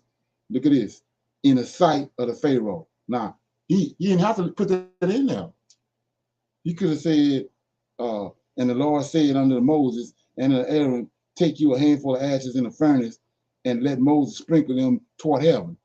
But he making sure, the prophet made sure he put in there, in the sight of the Pharaoh. So go back to those who have ears to see, ears to hear, and eyes to see. He says, in the sight of the Pharaoh. Then 9, and it shall become a small dust in all the land of Egypt, and shall be a boil breaking forth with blains upon the men and upon the beasts throughout all the land of Egypt. And they took ashes of the furnace and stood before the Pharaoh, and Moses sprinkled it up toward heaven, and it became a boil breaking forth with blains upon the men and upon the beasts. And here you go, what I was talking about earlier. And the musicians, these sorcerers, right? The musicians could not stand before Moses because of the boils, for the boils were upon the musicians and upon the Egyptians. And the Lord hardened the heart of Pharaoh, and he hearkened not unto them, as the Lord has spoken unto Moses. So he doing all this miraculous stuff, when any normal person would have went on and submitted. But he doing this miraculous stuff. At the same time, he got Pharaoh's heart in his hand. So now check out what happened right here. And the Lord said unto Moses, rise up early in the morning, stand before the Pharaoh, and say unto him, thus saith the Lord God of the Hebrews, let my people go that they may serve me. Right? So 14, for I will at that time send all my plagues upon that heart. Yeah? I will at that time send all my plagues upon thine heart. Pharaoh's heart. Come on. And upon thy servants, and upon thy people, that thou mayest know. Look at this. That thou mayest know that there is none like me in the earth. They go to witness right here. It ain't Yahweh in the earth. It ain't no L. They dealing with L's, like Satan said. You're gonna be like us, gods, L's. So he's telling you right here, ain't no other angel on the earth like me. You see now, ain't nobody. You dealing with other angels because the giants are all over the place in Egypt and in the land of Canaan. You see, you're gonna find out that it's just me.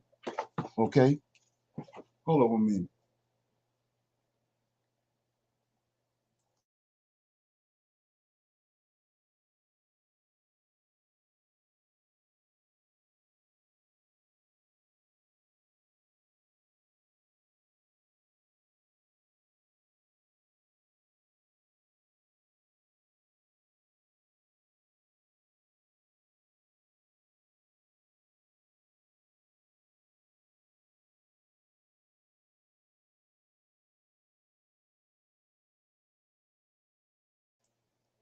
Okay, sorry about that. So he says in verse 13.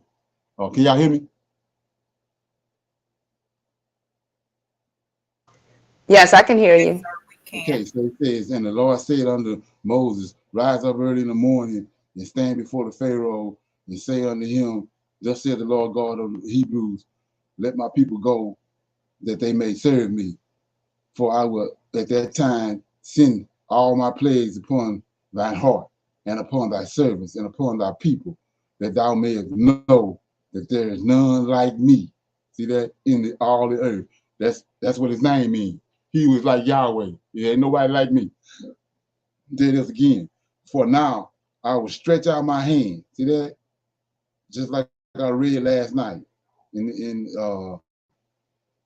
Deuteronomy 32 and 32. I will stretch out my hand that I may smite thee and thy people with pestilence, and thou shalt be cut off from the earth. And in the very deed for this cause have I raised thee up, for to show in thee my power, that my name may be declared throughout all the earth. What name? What he told Moses. I'm sending my angel before you, for my name is in him. So this angel that's all he concerned about. His name. And go back to what we just dealt with. He ain't get his name glorify him. He ain't gotta pray no prayer, ask the Most High to glorify him. His name is glorify him. All of them name glorify them. They don't need to ask the Most High to glorify them. See that? So he says, that my name may be declared throughout all the earth, right? As yet exalted thou thyself against my people, that thou wilt not let them go. Behold, tomorrow about this time I will cause it to rain a very grievous hail, such as have not been in Egypt since the foundation thereof, even until now. Send therefore now and gather thy cattle. Look at this. Reading over this. Send therefore now, gather thy cattle and all that thou hast in thy field. See that? Back to the Psalms I was just reading. In the field, for upon every man and beast, these men shepherds, for every man and beast which shall be found in the field and shall not be brought home, the hell shall come down upon them and they shall die. So fast forward that. Same thing with the Most High got things prophesied. You ain't in the right place. and you're not receiving the right knowledge, you're gonna get caught up. So he told him, let me read it again, 19. Send therefore now, gather thy cattle, all that thou hast in the field, for upon every man and beast which shall be found in the field, and shall not be brought home, the hail shall come down upon them, and they shall die. He that fears the word of the Lord, see that? He that fears the word of the Lord among the servants of Pharaoh, see that?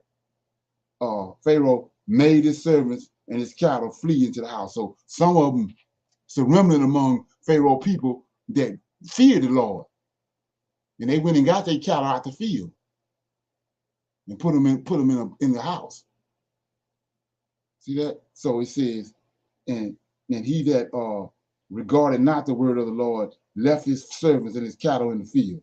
And the Lord said unto Moses, stretch forth thy hand toward heaven, that there may be hail in all the land of Egypt, upon man and upon beast, and upon every herb of the field throughout the land of Egypt. And Moses stretched forth his rod toward heaven, and the Lord sent thunder and hail and fire rained down along upon the ground, and the Lord rained hail upon the land of Egypt. So there was hail and fire mingled with hail, very grievous, such as there was none like in all the land of Egypt since it became a nation. And the hail smote throughout all the land of Egypt, all that was in the land, both man and beast. And the hail smote every herb of the field, and break every tree of the field. Only in the land of Goshen, where the children of Israel were there no hail. And the Pharaoh sent and called for Moses and Aaron, and he said unto them, check it out, I have sinned. See that? So this hardening of the heart and this rebellion against the Most High word is a sin. He says, I have sinned this time. The Lord is righteous, and my people are wicked. Entreat the Lord, for it is enough that there be no more mighty thundering and hail, and I will let you go, and ye shall stay no longer. And Moses said unto him, as soon as I am gone out of the city, I will spread abroad my hands unto the Lord, and the thunder shall cease. Neither shall there be any more hail, that thou mayest know that the earth is the Lord's. See that? That thou may know the earth is the Lord's. The earth belongs to the Lord of hosts. Okay? But as for thee and thy servants, I know that ye will not yet fear the Lord God, and the flex and the barley was smitten, for the barley was in the ear, and the flex was bold. But the wheat and the rye were not smitten, for they were not grown up. And Moses went out of the city from the Pharaoh, spread abroad his hands unto the Lord, and the thunder and the hail ceased, and the rain was not poured upon the earth. And when the Pharaoh saw that the rain and the hail and the thunder was ceased, he sinned yet more, and hardened his heart, he and his servants. And the heart of the Pharaoh was hardened, neither would he let the children of Israel go, as the Lord spoken unto Moses. Any comments?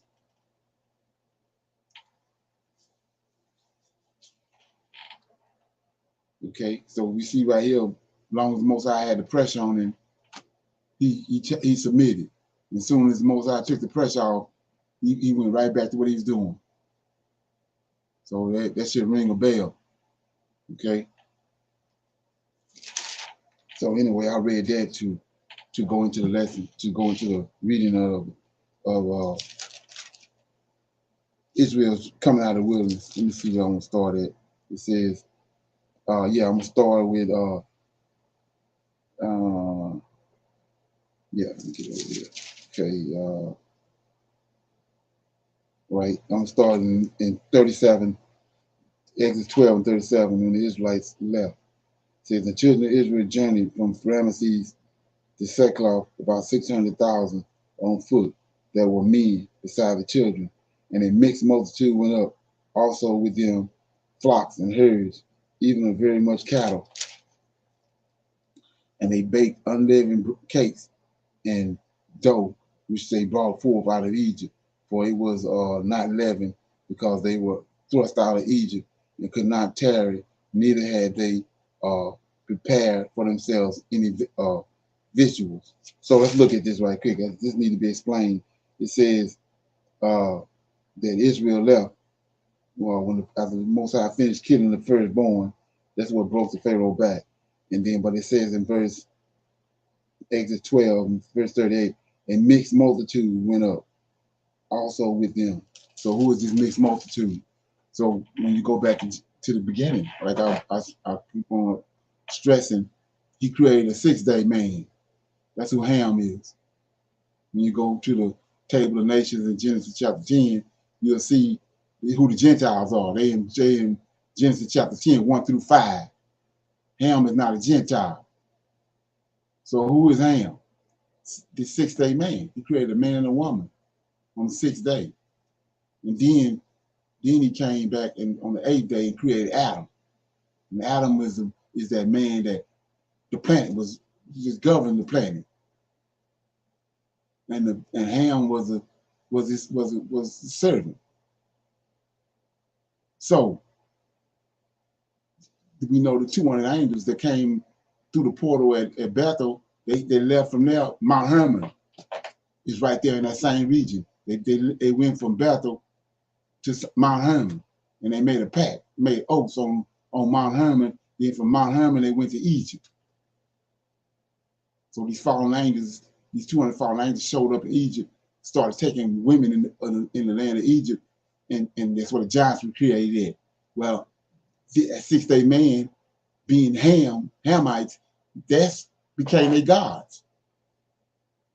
They went away from the God. They went away from the God of heaven, and what these Melchizedeks had taught them, which is Canaan, Adam, Enoch had taught them. These are people they was teaching. They had taught them the things of how heaven operates. So when these fallen angels came and they started interacting with them, and these giants came, they started worshiping them. They left from the knowledge of the Creator that had been given to them by these men. And so that's why you see right here, it said a mixed multitude went out with them. They returned. The God that they was dealing with at first showed back up and delivered the Israelites. So when he delivered them, they saw it, and they saw who the real God was. That these fallen angels and they worshiped the Nile River, that this God that came with the Israelites shut down the Nile River. They shut down all their gods. So they, at that point right there, a remnant left and got back in line. They returned with the Hebrews, Adam's children. Okay. So 39 says, and they baked unleavened cakes of the dough which they had brought forth out of Egypt, for it was not leavened, because they were thrust out of Egypt and could not tarry, neither had they prepared for themselves vegetables. Now, the sojourning of the children of Israel who dwelt in Egypt were 430 years. And it came to pass at the end of 430 years, even the self-same day, it came to pass that all the hosts of the Lord went out from the land of Egypt. It is a night to be much observed unto the Lord, for bringing them out from the land of Egypt. This is that night of the Lord to be observed of all the children of Israel in that generation. So 2 things I want to deal with right here. We see right here that he says, and it came to pass, right? So when they say that, what's the prophecy? That it came to pass. Genesis 15. Moses said they're going to go to a land and they was going to be afflicted for 400 years. And then they was going to come out with great substance. Here it is. 41 says it came to pass. It's what Moses prophesied back in Genesis 15. And it came to pass at the end of 400 years, 430 years, even the self-same day came day it came to pass that all the hosts of the Lord went out from the land of Egypt. Now, here go the other part I want to deal with. That you got folks fumbling with when the Sabbath started, right? We know in the very beginning, on Genesis chapter 1, verse 1 and 2, it's dark. It's darkness. Yahweh and the angel of the Lord moving on the water is dark. Darkness covered the whole face of the earth.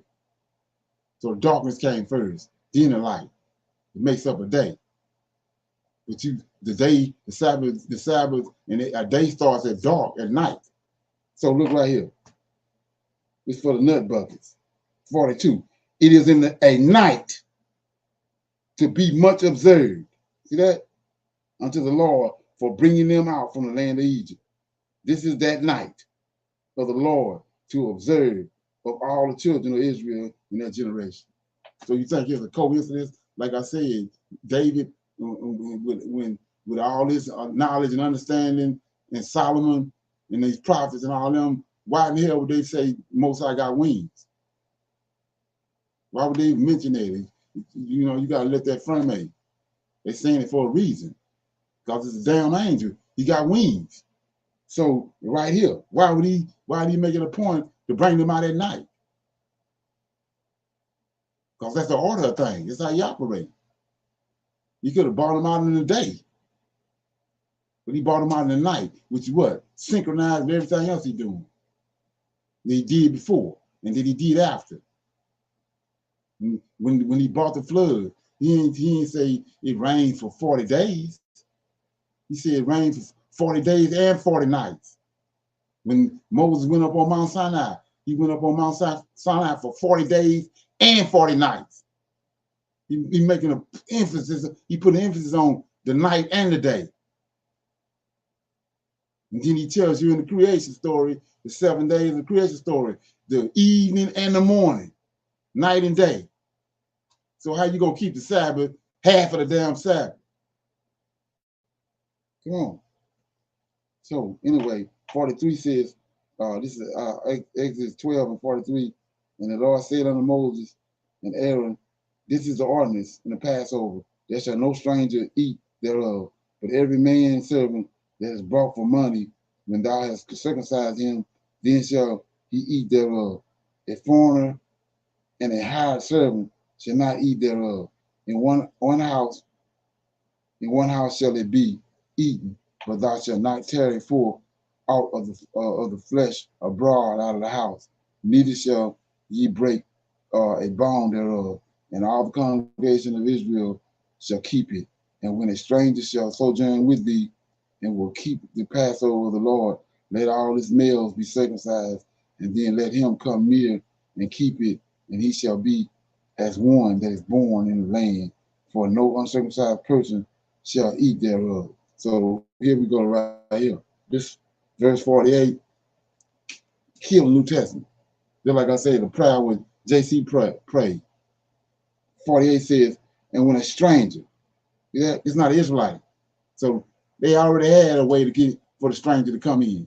You don't need nobody to come and die on the cross and do all that, to come into Israel, to bring a Gentile in. He says, and when a stranger shall sojourn with thee, and will keep the Passover of the Lord, let all the males be circumcised.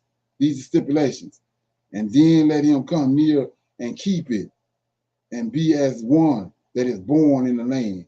For no uncircumcised person shall eat thereof. You know why, when you can do this here, why you got to bring the Most High gonna bring somebody from heaven, go through all that, and and down on the cross and all that, when all they got to do is this right here. Come on.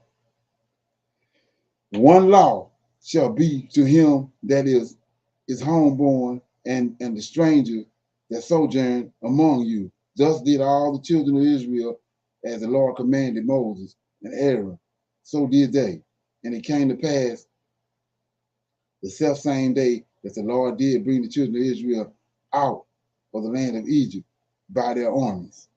Okay, that was Exodus chapter 12, chapter 12. Anybody have any comments on it? Okay, I'll read one more chapter. It says, the consecration of the firstborn. Right, this is very important. Like I said, a lot of stuff going on right here that's going over a lot of people's head, and we done veered away from this, which is a lot of our problem. So it says, the Lord spoke unto Moses, saying, sanctify me, all the firstborn, whatsoever openeth the womb among the children of Israel, both male and beast, it is mine. Right? And Moses said unto the people, remember this day in which ye came out from Egypt, out of the house of bondage, for the strength of the house, for the hand of the Lord brought you out from this place. There shall no leavened bread be eaten. So let's look at something right quick. 13:1. It says, the Lord spake unto Moses, saying, check this out. This speed. Sanctify ye me. So this is the Lord of hosts talking. Sanctify ye me, all the firstborn. Check it out. Whatsoever openeth the womb. So what are you talking about? Coochie. He said, whatever open the womb among, so but this is the point. Among the children of Israel, both man and beast. So it ain't just the woman coochie, it's the beach coochie too, most of our own. So they fumbling with it. All the beasts, the sheep and the goat and all them. Most High got he got all that on the yo-yo. Let that ferment. Say, and 3 says, and Moses said unto the people, remember this day in which ye come out from Egypt, out of the house of the bondage, for by strength of the hand of the Lord brought ye out from this place. There shall no leavened bread be eaten. This day came ye out in the month of Abib. So like I said, this going right back to Genesis 15, what Moses said. It's the day he talked about, the day that he told Moses he's going to bring them out. This day came ye out in the month of Abib, and it shall be when the Lord shall bring thee into the land of Canaan, and the Hittites, and the Amorites, and the Hivites, and the Jebusites, which he swore unto the fathers to give thee the land flowing with milk and honey, that thou shalt keep the service in this month. 7 days shalt thou eat unleavened bread, and in the seventh day shall it be the feast of the Lord. Unleavened bread shall be eaten 7 days, and there shall no leavened bread be seen with thee, neither shall there be leavened bread seen with thee in all thy quarters. And thou shalt show thy son in that day. Look at this. Thou shalt show thy son in that day, saying, this is done because of that which the Lord did unto me when I came forth out of Egypt. And it said, so all the men, when they keep this feast, they tell their sons that this is what the Lord did to me when we came out of Egypt. It was passed on from one male to the next, father to son, keep on going down, the grandson on down. So he said, and thou shalt show thy son in that day, saying, this is done because of that which is the Lord did unto me when I came forth out of Egypt. And it shall be for a sign. See that? It's a sign unto thee upon thy hand, and for a memorial between thine eyes, that the Lord's law may be in thy mouth. For with a strong hand has the Lord brought thee up out of Egypt. So we see right here, this is a hell of a responsibility right here. So we doing that? Hell no, we ain't doing that. And you want to know where the drama coming from. He says, let me read it again. And it shall be for a sign unto thee, every male, unto thee upon thy hand, for a memorial between thy eyes, that the Lord's law may be in thy mouth. So you got to say it. You got to tell your son. That ain't happening. Okay? So he says, in thy mouth, with a strong hand, the Lord brought thee up out of the land of Egypt. Okay? Thou shalt therefore keep the ordinance in its season. from year to year. It shall be when the Lord shall bring thee into the land of Canaan, as he swore unto thee and to thy fathers, and shall give it to thee, that thou shalt set apart unto the Lord all that openeth the matrix. There you go again. All that openeth the matrix. You ain't talking about no man. Man don't have no matrix. All that open the matrix. And every firstling that cometh of a beast which thou hast, the males shall be of the Lord. So not just the women, the beast. See that? And every firstling of all the ass thou shalt redeem with a lamb. And if thou wilt not redeem it, then thou shalt break his neck. And all the firstborn of a man among thy children shall thou redeem. And it shall be when thy son asks thee in the time to come. Here we go again. And it shall be when thy son asks thee in the time to come, saying, what is this? That thou shalt say unto him, by strength of the hand of the Lord brought us out from Egypt, from the house of the bondage. And it came to pass when the Pharaoh who hardly let us go, that the Lord slew all the firstborn of the land of Egypt, both of the firstborn of man and the firstborn of beast. Therefore I sacrifice to the Lord all that openeth the matrix, being males. But all the firstborn of my children I redeem. And it shall be for a token upon thy hand, and for a frontlet between thine eyes, for by strength of hand the Lord brought us forth out of Egypt, right? And then it came to pass when the Pharaoh had let the people go, that God led them not through the way of the land of the Philistines, although that was the near. For God said, let peradventure the people repent when they see war, and they return to Egypt. But the God led the people about through the way of the wilderness of the Red Sea, and the children of Israel went up harnessed out of the land of Egypt. And Moses took the bones of Joseph with him, for he had straightway sworn the children of Israel, saying, God will surely visit you, and ye shall carry up my bones away hence with you. And they took their journey from Sackcloth and encamped in the Ethan in the edge of the wilderness. And the Lord went before them by day in a pillar of a cloud to lead them the way, and by night in a pillar of fire to give them light, as to go by day and by night. They go to day and night again. He took not away the pillar by cloud by day, nor the pillar of fire by night from before the people. So that was Exodus chapter 13 I just read. Any comments? Any comments on anything? Okay, everybody good?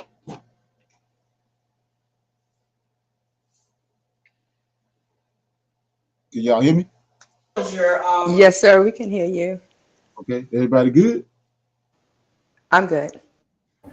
I'm good. Yeah, so we just gonna pick Yes, up with this yes, sir. I'm with good. this wilderness thing on the evening Sabbath class. So if nobody have nothing else to say, we're gonna close out. Shalom, shalom, fam. Okay. Shalom. See you at 6. Shalom. Okay. Shalom. Shalom. Shalom, everyone.